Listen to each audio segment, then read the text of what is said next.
Welcome to my channel Supriya family kitchen. আজ আমি আপনাদের কাছে নিয়ে এসেছি এই মাছটার ঝাল। এই মাছটার নামটা আমি ঠিক বলতে পারি না, সঠিক নাম।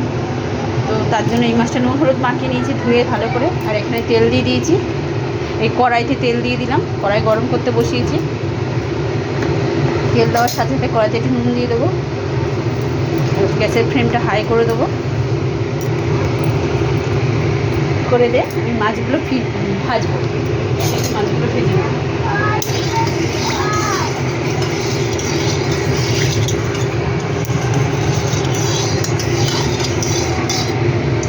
দেখুন বন্ধুরা, মাথাগুলো আগে দিয়ে দেবো।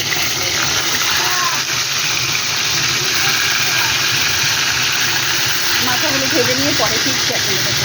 দেখুন বন্ধুরা, আমি টমেটো আর দুটো পেঁয়াজ দিয়েছি, দুটোটা কেটে ফিরছি। আর মাথাটা ভাজা হয়ে গেছে, এবার ভেজা আর এগুলো ভাজা হোক, পরে ফিরছি। মাছগুলো ভাজা হয়ে গেছে, মাছের তেলেতে আমি দিয়ে দিলাম জিরা, গোটা জিরা, সেটাকে পেঁয়াজ দিয়ে দিলাম।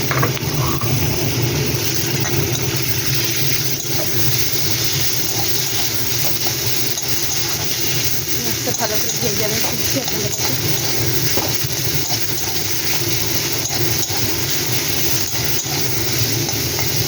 পরে ফিরছি।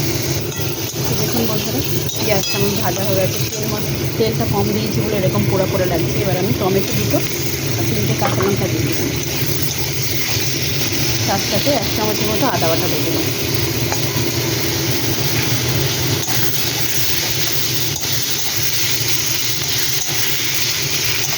গ্যাসের ফ্লেমটা কম করে দেবো, হয়ে যাবে। নুন দিয়ে দিলাম স্বাদ মতো। নুনটা দিয়ে দিলে টমেটো থেকে জল বেরিয়ে যাবে এবং পোড়া পোড়াটা একটু কম হবে।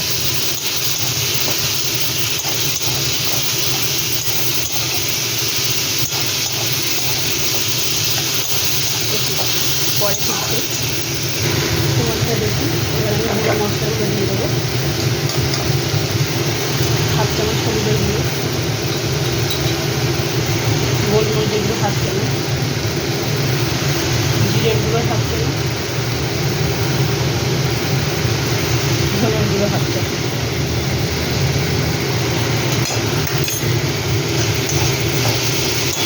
এবার গ্যাসটা ধরে দেবো আর একটু জল দেবো।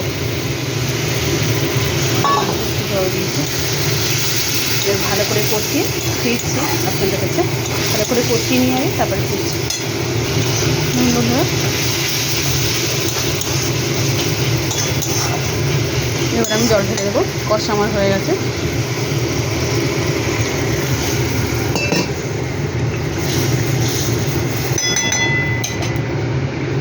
একটু ফুটলে মাছগুলো দিচ্ছি। মাছের ঝোলে ফুট ধরে গেছে, এবার আমি মাছগুলো দিয়ে দেবো।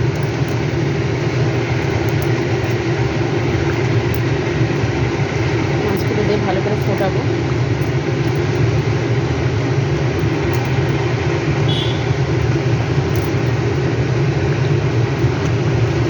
তো বন্ধুরা, ভালো করে ফুটুক, পরে ফিরছি।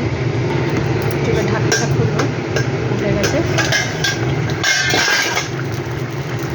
দেখুন বন্ধুরা, মাছটা ফুটে গেছে। তো আর একটু ফুটুক, তার আগে আমি 3টে লঙ্কা দিয়ে দেবো। আর একটু ফুটুক, পরে ফিরছি। তো দেখুন বন্ধুরা, আমার রেসিপিটা রেডি হয়ে গেছে। তো আপনারা ট্রাই করবেন, ট্রাই করে কমেন্ট সেকশনে কমেন্ট করে জানাবেন রেসিপিটা কেমন লেগেছে। ভালো লাগলে লাইক কমেন্ট শেয়ার করবেন আর আমার চ্যানেলটা সাবস্ক্রাইব করে দেবেন। ভালো থাকবেন, সুস্থ থাকবেন। থ্যাংক ইউ ফর ওয়াচিং বন্ধুরা, বাই বাই।